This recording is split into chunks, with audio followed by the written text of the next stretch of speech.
8살 여자 어린이를 성폭행한 죄로 12년형을 선고받았던 조두순이 오는 12월 출소를 앞두고 있습니다. 재범 우려 때문에 국민들의 불안감이 커지고 있는데요. 사건과 법에서 자세히 알아봅니다. 김혜민 변호사와 함께합니다. 자, 워낙 국민적 공분이 컸던 사건이지 않습니까? 네. 이 조두순 어떤 범행을 저질렀는지 일단 짚고 가보죠. 네, 조두순은 2008년 12월 경기도 안산의 한 교회 화장실에서 초등학교 1학년생이던 여아를 납치하여 성폭행하고 심각한 상해를 입혔는데요. 네.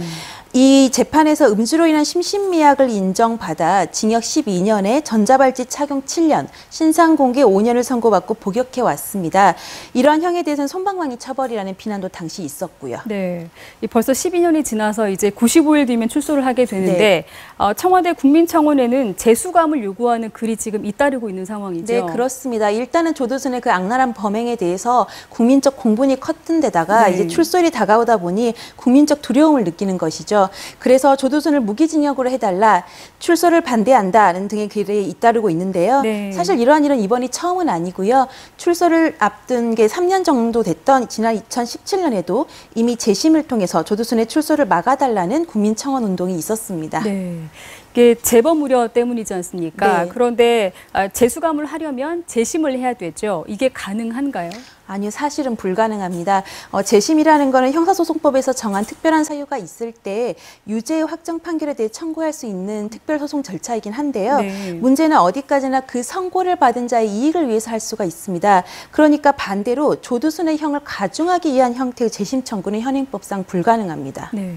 자, 그럼 결국 예정대로 출소를 하게 되는 건데 이게 가까운 데서 할 수도 있는 거고 불안감이 좀 큰 상황이지 않습니까? 네. 조두순이 나오게 되면 어떤 권리를 받게 되는 걸까요? 아까 말씀드린 대로 조두순은 징역형 외에 7년간 전자발찌 부착 명령을 받았고 네. 5년간 신상 공개 명령을 받았기 때문에 출소 후에 7년간 전자발찌 착용과 5년간 신상 정보 공개를 통해서 관리하게 될 것입니다. 네.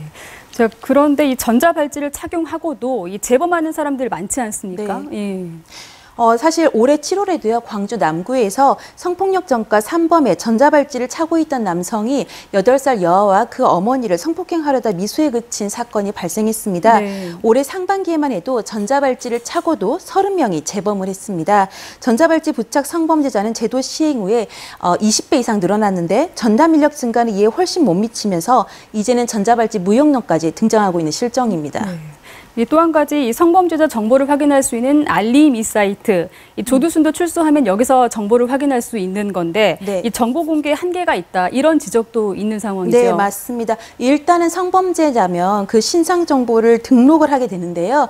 등록한다고 해서 무조건 공개하는 것은 아니고 공개 명령을 받아야 공개하게 되는데 공개 명령까지 받은 신상 정보 등록된 성범죄자는 전체 7만 4천 명 중에서 단 6%에 그치고 있습니다. 또한 그렇게 공개된 신상 정보 또한 일부 성범죄자의 경우에는 상세 주소까지 드러나지 않는 경우도 있고요. 네. 또 설령 사이트에 접속해서 정보를 알았다 하더라도 본인 혼자 확인하는 용도 외에 이를 유포한다든지 하면 또 형사처벌을 받기 때문에 정보 공유에 있어서도 어려움이 있는 상황입니다. 네.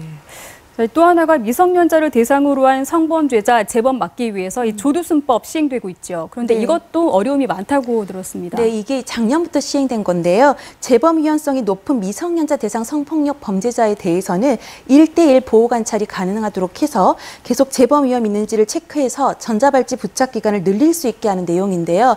문제는 1대1로 보호 관찰관이 붙다 보니까 다른 보호 관찰관의 일이 늘어나게 되는데 이 제도가 시행된 지 1년이 넘었는데도 아직 인력 증가는 전혀 없다 보니까 이 제도의 실효성까지도 지금 문제가 되고 있는 상황입니다. 네. 자, 결국 피해자나 국민들 계속 불안할 수밖에 없는 건데 현재 이런 대책을 보완할 다른 방법은 없는 상황인가요? 그래서 일부에서는 상습성이 인정되는 성범죄자나 잔혹한 성범죄자 등에 대해서는 예를 들어 아침부터 저녁까지는 사회에서 생활하다가 저녁 이후에는 수영 생활을 하는 등의 사회 수영 제도 등을 제안하고 있는데요. 그러나 지금 가장 중요한 거는 하루빨리 인력을 충원하는 것이고요. 그리고 보다 강력한 제도를 운영할 수 있는지에 대해서도 더는 미루지 말고 근본적인 논의와 개선이 필요해 보입니다. 네, 자, 여기까지 정리하겠습니다. 고맙습니다.